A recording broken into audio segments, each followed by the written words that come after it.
A deep slate of games tonight here on Wednesday. The forward position provides a lot of value, a lot of top plays as well. Adam, where are you going first? Small forward, power forward, who are you focusing in on?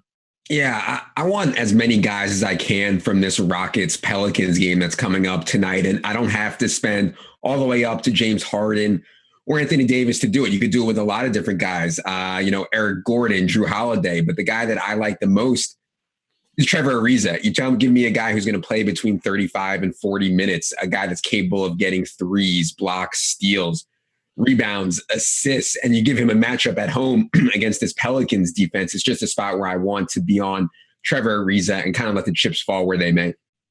Andrew, how about yourself? We have a number of small forwards, number of power forwards, rebounds and block shots come into play here on the peripheral side. Who do you like tonight?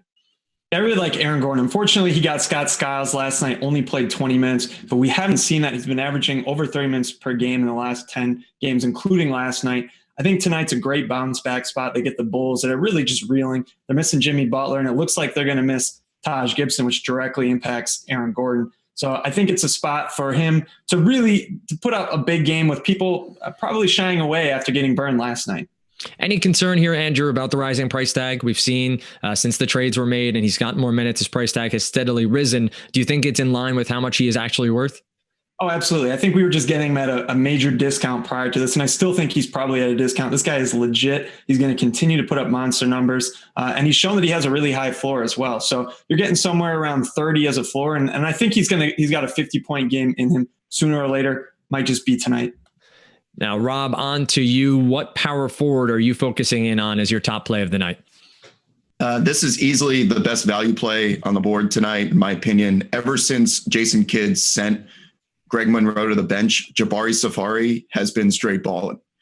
In his last game against the Rockets, my dude dropped 36, 4, and 5 on 16 of 25 shooting.